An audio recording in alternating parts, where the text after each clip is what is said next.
began. As the mother of broadcasting in Kenya, you can trust KBC to bring you authentic news and programs to your living room. As KBC, we take pride in our unrivaled heritage as Kenya's trusted national broadcaster. Commanding over 92% digital television signal coverage of our country, 23 radio services that cut across our entire language spectrum, a national, regional and international digital presence backed by the most experienced and top-notch broadcast professionals in the industry. A very good evening to you. The new look Kenya Broadcasting Corporation is truly ahead of the pack. Turn to the mother of broadcasting in Kenya for stories that resonate with our identity, our aspirations as a people united in purpose. Real stories of hard work, of passion, of creativity, of big dreams. Stories that cement our nationhood. Stories that bring us together as one. We take pride in our shared heritage and destiny. KBC. Informing, educating and entertaining Kenyans as one nation. KBC. Kenya's listening. Kenya's watching. To get Psalms chapter 56 verse 8, dial star 811 star 963 hash. You keep track of all my sorrows. You have collected all my tears in your bottle. You have recorded each one in your book. My enemies will retreat when I call you for help. This I know, God is on my side. Psalms chapter 56 verse 8 to 9. Dial star 811 star 963 hash. Star 811 star 963 hash.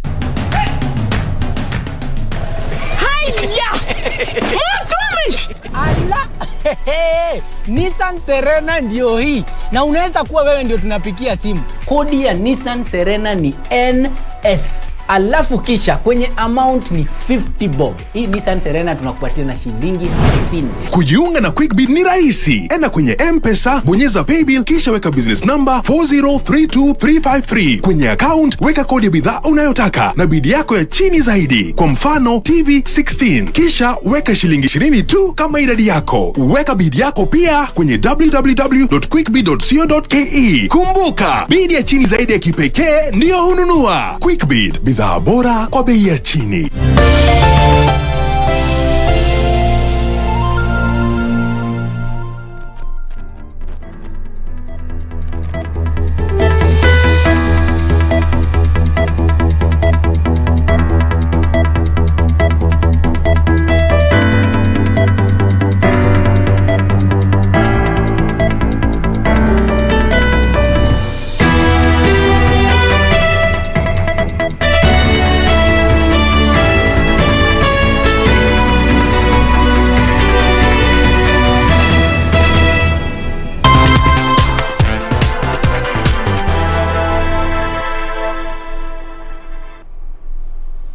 Good afternoon. This is Lunchtime News. Thank you for joining us on Lunchtime News. My name is Jackie Wambiru and we have a comprehensive bulletin lined up this afternoon. Well, some of the top stories that we shall be taking a look at is the Kiamba by-election as well as the Muguga ward by-election. And on that note, to kick us off, we now cross over to Kiamba constituency where the by-election kicked off Thursday morning with all the 154 polling stations opening at 6 a.m, paving way for the day-long exercise that is expected to end at 5 p.m. Now, the seat fell vacant following the death of Paul Koinange, who succumbed to COVID-19 in March this year, and it has attracted 6 candidates in a high-stake poll witnessed in a robust campaigns pitting Jubilee Party candidate Karere Njama and John Njuguna of the United Democratic Alliance Party that is associated to Deputy President William Ruto. Now we cross over to Kiamba constituency, where our reporter John Jacob Courier is on standby. Courier, kindly bring us to speed on the developments on the ground. He handled a case or another. Thank you very much, Jackie Wambiru, and we're coming to you live from the open air market in Gashie. Gashie is in Kiamba constituency, and Gashie is the ward where the Jubilee candidate Karere Njama has been voting. And of course, you can see on this end, low voter turnout. It's not as major as we had seen on the other end of Gashie Primary School. But in a bit, I will be speaking to the Member of Parliament for Kieni constituency, who is also the chairperson of a budget committee in the National Assembly, Kanini Kega, who is an agent of a Jubilee Party on this particular polling station, and he will be telling us about, generally how he feels about this, but this whole exercise and how it is going. And in a bit, I will be speaking to him. But generally, that's what you're seeing behind me. These tents are, showing what is happening here. But very quickly, I will grab the Honorable Kanini Kega so that we can have a conversation around the by-election today. Mheshimiwa Kanini Kega, thank you very much for joining us this afternoon. Generally, tell us about your feel about this entire exercise. One, we are very comfortable with what IBC, and I think for the first time IBC is properly prepared. The stations opened very early in the morning. We were here at 5. They opened by 6. And the flow of people is unprecedented. In fact, this is not just like a by-election. It's like a general election, because most of the stations have hit now almost 50%. And ordinarily looking at what happened in Juja only about 10 or 15% voted. So we are happy that the voters here in Kiamba came out in the large numbers, and they are still continuing to stream. It's only this polling station, which is Gashie Township, which is a bit slow, and basically because most of the people here are employed, and we are hoping that by 2 or 3 they will have already gotten leave so that they can also do their civic duty and vote. So we are happy. We are also comfortable with the security situation. The policemen who are here to maintain law and order, and we have not had any particular incidents that we can say that warrant to be focused on. Let's talk about incidents, because your agent, the majority leader Amos Kimunya, at some point was being heckled at Kimuga police polling station in Kiamba. What was the genesis of the entire commotion? I think there's some misconception that a member of parliament cannot be an agent, and the Jubilee Party, in its wisdom, founded that we as members of parliament can be agents. And on the flip side, our colleagues in the other party who are Jubilee members have seen a technicality that if they are nominated as agents of that particular party, the UDA party, then technically it will be assumed that they have left Jubilee, and that is the reason they are not agents. And since they want to we be at par with them, then they came up with this insinuation that members of parliament cannot be agents. There is nowhere in law where it prescribes that a member of parliament cannot be an agent. I am an agent nominated by Jubilee and also seconded to the candidate, and that I'm rightfully here. So it is very, very unfortunate what happened to the leader of majority, and I believe those are goons who are handled, and I think normalcy was restored, and voting is proceeding very well. Okay. We know the kind of tricks our competitors would want to employ, because they have sensed defeat. They would really want to cause chaos, and then of course it will be seen that as if this election was not free and fair. We are happy that it didn't last long, and most of the voters have also come to vote. The second one, and most importantly, is our voters are the 40 years and above. And we are happy that they have come out in their numbers. Ordinarily, if there is any fight, if there is insecurity, they will not come to vote. So we believe that there could be some people trying to scheme, to create a situation whereby it's not very safe, and then the older people or the elderly will be, no, you don't want to go and fight that kind of a situation. But the situation has been contained. There is peace, there is tranquility, and people are voting well. All right, I'll give you an opportunity for the final rallying call. But before we do that, there have been allegations from your, opposers about chiefs being in polling stations. Have you heard about it, and why are they in polling stations?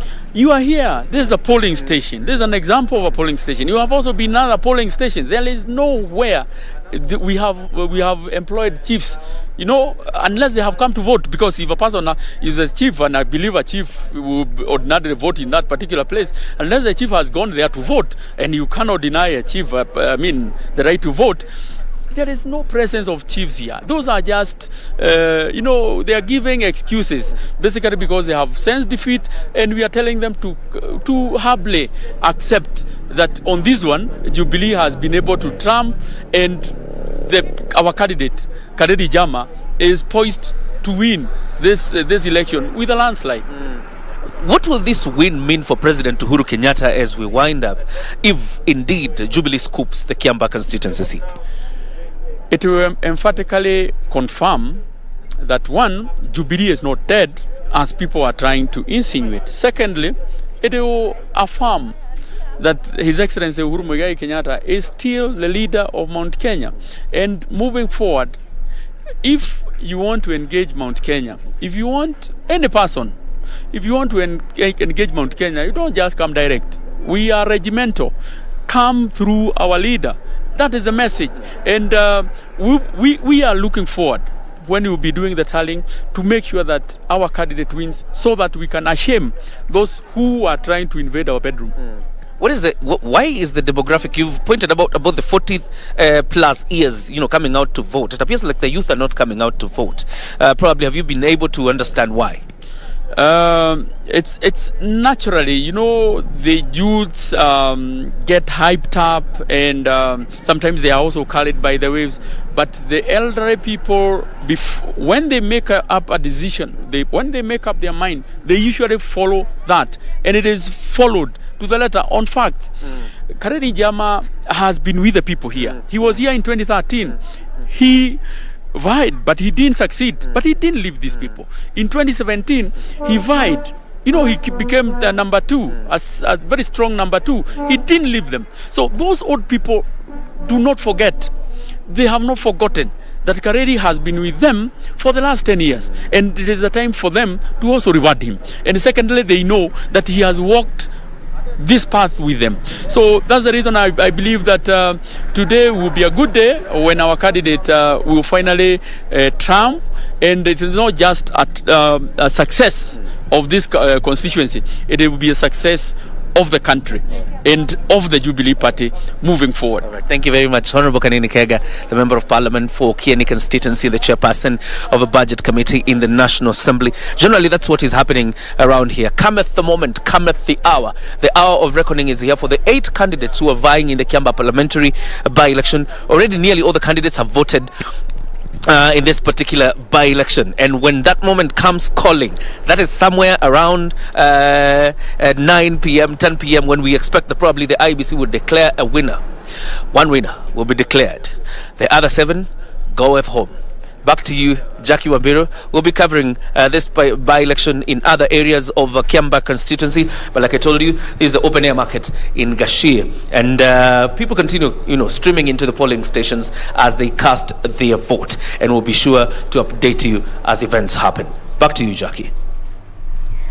Well, thank you so much, Kiri, for bringing us to speed. Indeed, it is the hour of reckoning in Kiamba constituency. Well, we shall be keeping you updated as the day goes by on the developments there where the by-election is underway. For now, we move on.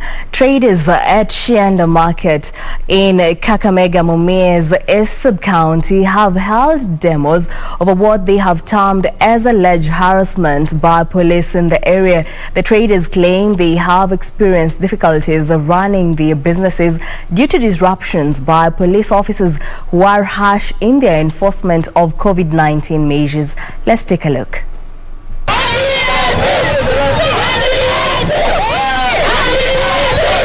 The angry traders say police officers have beaten up with batons on numerous times for flimsy reasons. Sasa tumeshindwa, hatutoki hata kufanya chochote. Tukikuja hapa kwa soko tunafurushwa, tunapigwa viboko, tumeshindwa sasa hata tuende wapi. Kwa sababu serikali ndio inafaa itusaidie na tena serikali ndio inatunyanyaza. Kila wakati mtu akikuja kutandika manguo ama kufanya biashara yake ni kufukuzwa. Mshike imekita mizizi Kianda. The disgruntled group say it has forwarded its grievances to the area OCPD and OCS, but in vain. Tumechoka, serikali tafadhali mtusaidie. Tumechoka na OCS wa Kianda. They say the Kianda market is their only source of income, demanding protection from rogue officers. Kiwa kweli baba yetu ambaye ni president anatuhurumia.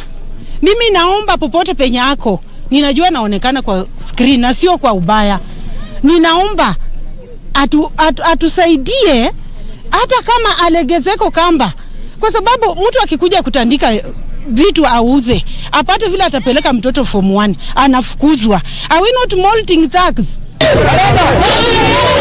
The demonstrators also claim other markets in nearby towns do not receive the same treatment, alleging double standards in the enforcement of COVID-19 protocols. Watu wanauza kule Mumias vitu hapa hauzi. Watu wanauza Kakamega vitu hapa hauzi. Hata Nairobi kwenye wanasema ndio hotspot, watu wanauza huko manguo wanafanya huko. Tumechoka na tumechoka. Reporting for Lunchtime News, my name is Yusuf Hilo. Well, away from Kakamega County, let's cross over to Samburu County, where urban development stakeholders have jointly developed Samburu County's special plan in a bid to support development for the next 10 years. Samburu County's CAC for lands, physical planning, housing and urban development, Peinan Loronyoke noted that the reviewed plan will guide the government in budgeting and implementation of development programs across the county. The special plan aims at ensuring there is enough space for infrastructural development such as roads, schools, residential and churches, among others. It's a 10-year plan that really informs budgeting processes, projects and programs.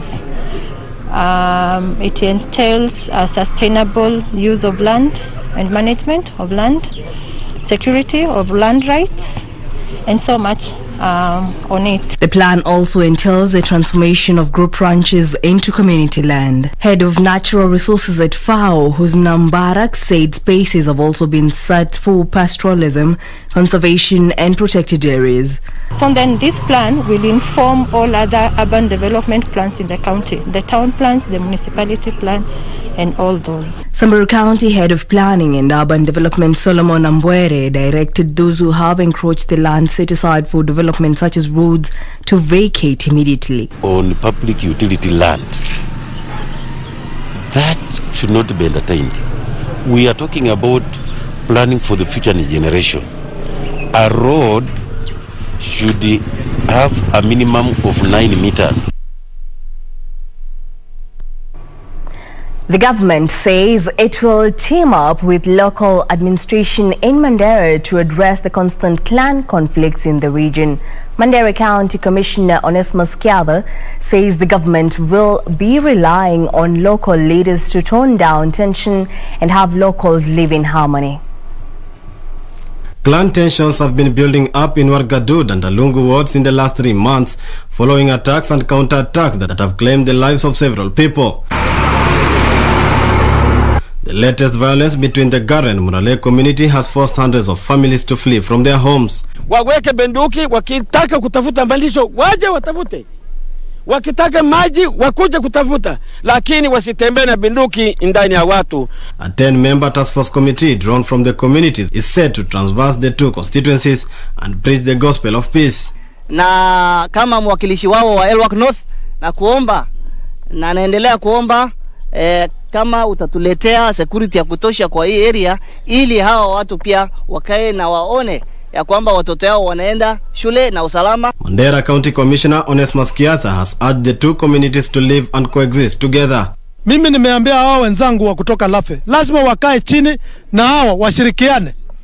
Waweke mikakati kuhakikisha kwamba hakuna njangili inatusumbua. Watu wakae na amani na watu watulie na wakae kwa amani mpaka tuletee nyinyi suluhisho, si ndio?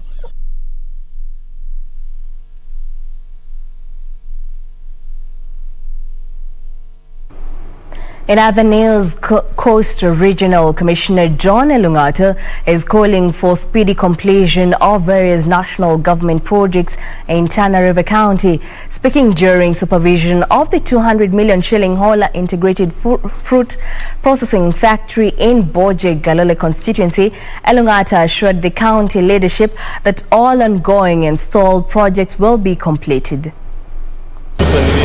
According to the Coast Regional Boss, the integrated fruit processing plant, which will be unveiled by President Uhuru Kenyatta, will produce 1 ton per hour of pulp for juice production.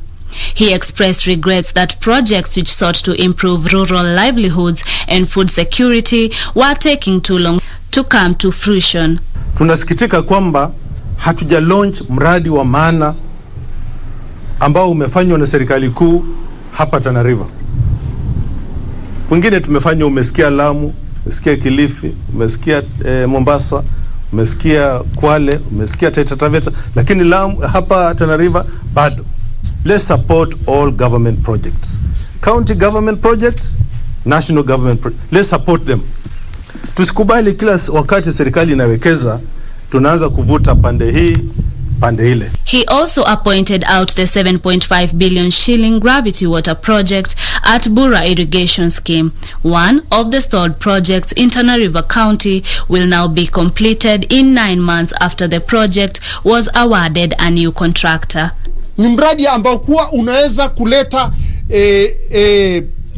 kuinua hadhi na heshima ya watu wa Tana River. Kwa sababu sisi toka tuzaliwe hakuna mmea mwingine ambao kwa tunategemea cash crop ni maembe. On his part, Tana River County Governor Dado Godana said his administration has embarked on a journey to revive the economy. Sisi tumetafakari vizuri, tukakuta lifelines, the livelihoods zina collapse.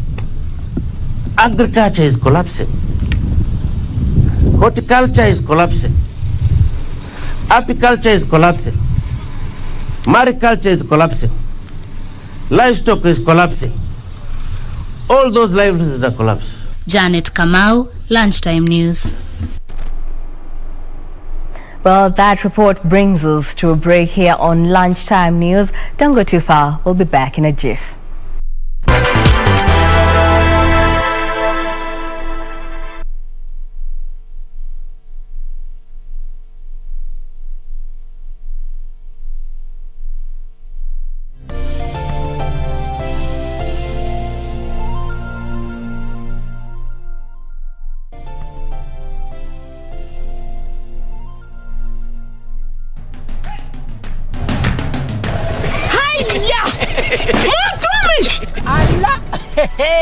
Nissan Serena ndio hii, na unaweza kuwa wewe ndio tunapikia simu. Kodi ya Nissan Serena ni NS, alafu kisha kwenye amount ni 50 bob. Hii Nissan Serena tunakupatia na shilingi 50. Kujiunga na QuickBid ni rahisi. Enda kwenye M-Pesa, bonyeza paybill, kisha weka business number 4032353. Kwenye account weka kodi ya bidhaa unayotaka na bidi yako ya chini zaidi. Kwa mfano TV 16, kisha weka shilingi 20 tu kama idadi yako. Weka bidi yako pia kwenye www.quickbid.co.ke. Kumbuka, bidi ya chini zaidi ya kipekee ndio hununua. QuickBid, bidhaa bora kwa bei ya chini. Quiero amarte de una forma diferente, de otro. I'm coming! I'm here! Efrain has the keys. Oh my goodness, I'm here, Mariana. Can you please bring me a hammer or maybe a screwdriver? Yes, I'll get them. Where's Efrain? Who is this? It's your boss. Let me talk to Efrain. Come on. Mr. Ulysses, I am sorry, but I cannot do that. The police arrested him and they took him away. What? Get away from her! Don't you dare come near my Flavia again. I want you to leave my ranch now. You'll never be welcome in my house. No. Don't come here. Oh, yes, I am. And you better welcome me with open arms or you're going to regret it. Quiero amarte de una forma diferente, de otro modo, nunca igual al de otra gente.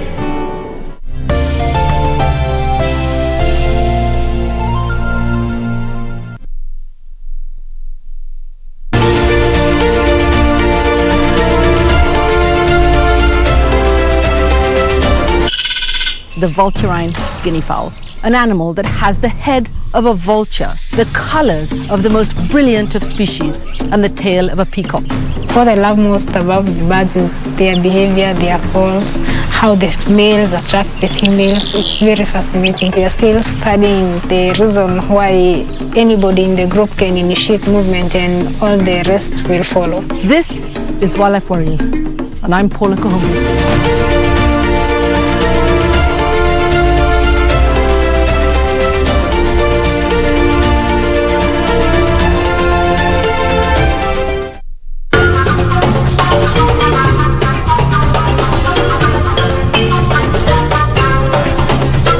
Juma hili kwenye Mkulima tutajuzwa jinsi ya kupata mapato na faida shambani kwa kuzingatia desturi za kilimo. Jambo ambalo napendezwa nazo sana ni jinsi wakulima wanazobadilisha watoke kwa ukulima waingie kwa kilimo biashara. Kwa nini tuingie kwa kilimo biashara? Kwa sababu kilimo biashara vile inaitwa ni biashara. Na biashara inamaanisha fedha. Inaweza kuwa fedha ya kuweza kulipa hata karo ya shule, ya kununua vitu tofauti, kujipanua kimaisha pia. Basi ungana nasi Jumapili saa 9:30 hapa KBC Channel 1 kwa uhondo kamili.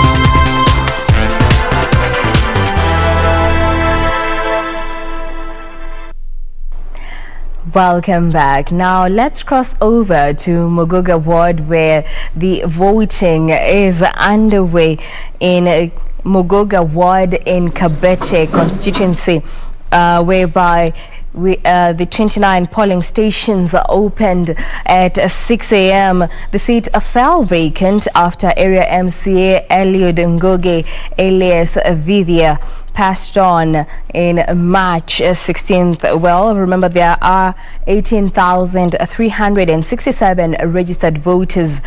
Well, now let's join our reporter Nancy Okware to bring us to speed on developments on the ground. Okware.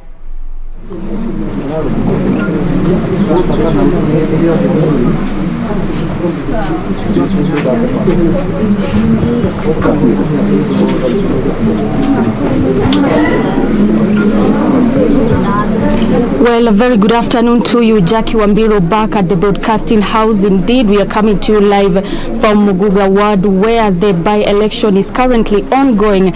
And of course, currently I am joined by the Jubilee candidate, that is Joseph Mungara, who just arrived here a few minutes ago to cast his ballot at the Kahuho Uhuru Primary School. That's where he is registered as a voter. We're going to speak to him just to find out what he thinks about the process so far. Thank you so much for joining us on KBC Channel 1. Maybe as we speak right now, so far, do you think that IEBC is doing a good job? Do you think that the process is smooth so far? Okay, my name is Joseph Gedenji Mungara, and correction, this is Kahuho Uhuru High School, not Kahuho Primary School, my former school. I'm happy with the process, how it is going on, and I know that we are going to get credible elections. Yes. Earlier on, the UDA candidate had spoken after casting his ballot, and he said that he alleged that some chiefs were being used to rig the election. They were mobilizing the voters to come and vote for a particular candidate. What do you have to say about that? Not exactly. They are not here to mobilize voters. They are here to keep law and order, and it is being provided to the candidates and to the general public. So we should not complain when they are in charge. Yep. So the allegations are not true that they were actually mobilizing voters, trying to manipulate whatever decision they are going to make? They are not true. The allegations are not true. They are here to keep law and order and to protect every citizen who is here to vote. And we hope that we are going to get the credible results. Yes. As you go to cast your ballot a few minutes from now, we are waiting that the polls are going to close at around 5 p.m. We are waiting for the results. What do you have to say to the residents, maybe those who might not be impressed with the results? Are you going to concede if at all you're not going to clinch the position? What do you have to say to the citizenry at this hour? In every race, there must be a winner and a loser. So if I win, I'll be very happy. But in case I happen to lose, I will still concede the defeat. Yeah. Okay, thank you so much for speaking to us. Jackie Wambiru, that has been the Jubilee candidate. He has been speaking to us just a few minutes before he goes in to cast his ballot right here. And of course, we are going to follow him in just to see how the process is going to be like. So, Jackie Wambiru, we are coming to you live from Kahuho Uhuru Secondary School right here at Muguga Ward. But for now, let me hand it back to you. But once he casts his ballot, we are going to bring you that live. Well, thank you so much, Nancy Okwara, for bringing us to speed on developments at Kahuho Uhuru Secondary School, where voting is underway. Remember that voting is underway for the Muguga Ward seat, whereby the candidates being on the ballot today are Mogo Peter Njoroge from the People's Party of Kenya, Mombi Moses Gishao of the Third Way Alliance, Mungara Joseph Githinji of the Jubilee Party, as well as Adhumbi Peter Kamau of the United Democratic Alliance. Well, we shall keep you updated on developments even as polls come to a close at 5 p.m.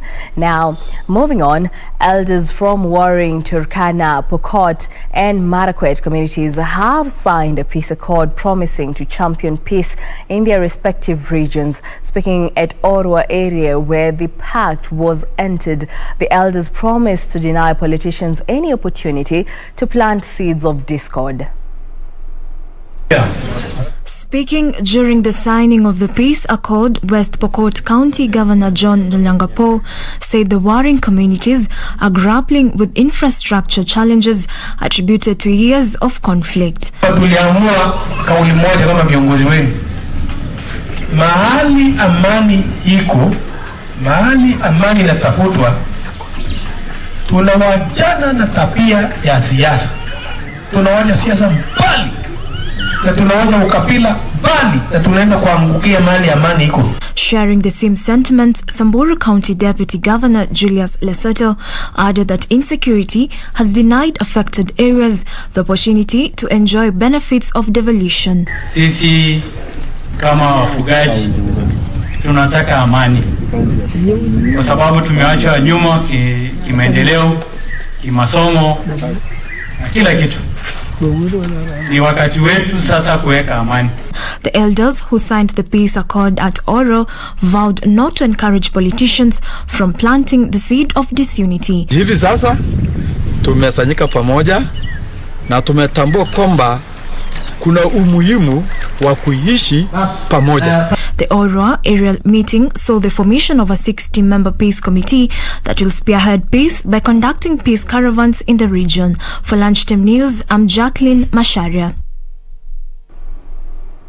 And now on matters held, stakeholders in the medical field and cancer survivors want the government to consider waiving charges for cancer medication in an effort to cushion vulnerable families. In a public meeting in Meru County, the government was urged to decentralize cancer services by enhancing the capacity of sub-county hospitals by increasing access to medical care, adequate medicine and availing specialists to such establishments.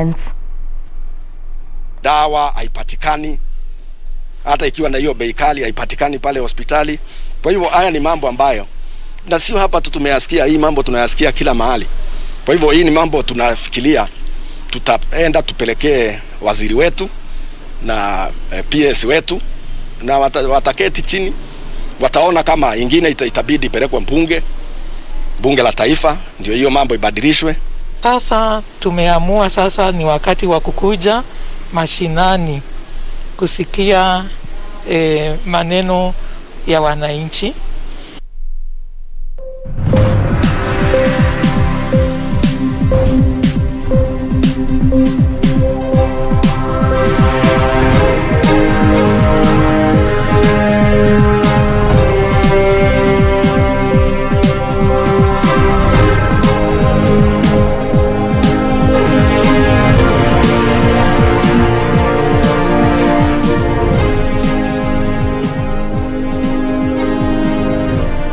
Now let's talk business.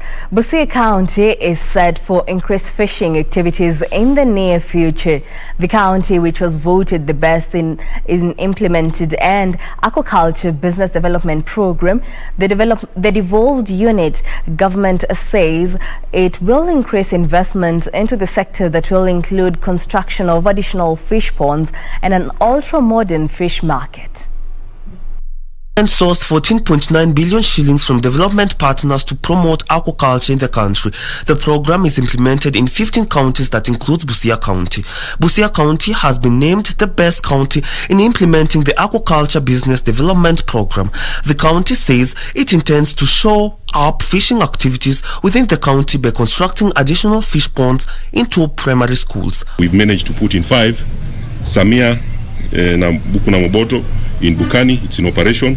We have Butula, Marachi, North Siunga. It's ongoing. We have youth who are currently constructing ponds there. Teso South, Amukura Central in Kamarnyang. We have youth who are currently constructing ponds there. Matayos, Burumba, ATC. We've already done the ponds. Now we are putting up the recirculating aquaculture system. It will be one of its kind in this region. And then we have Nambale, Buhayo East, Madende. It's proposed and evaluated. And one is also proposed in Teso. The devolved unit has embarked aquaculture as a key economic driver in the country. We have infrastructure, 21-bed capacity that was constructed by the county government at a cost of 25 million. We have the fish transshipment market at the border point, Matayo sub-county, which is under construction. It was done at 59 million. We have the cottage fish feed plant that we inherited from special programs, and the county put it into operation. And then we have the agribusiness incubation center that is under construction at the ATC. The investments will include construction of a hostel with a 21-bed capacity and an ultra-modern fish market. Brian Munyoki, Lunchtime News.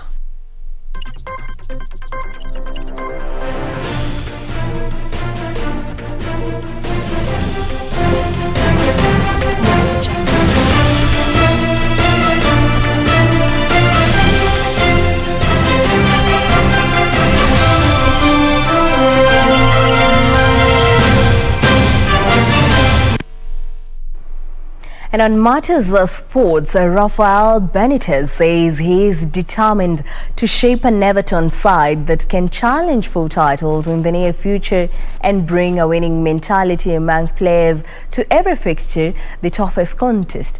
Now, Benitez, while speaking at his first press conference as Everton manager, revealed his excitement about the great challenge ahead and declared his confidence that the club boasts the foundations for success.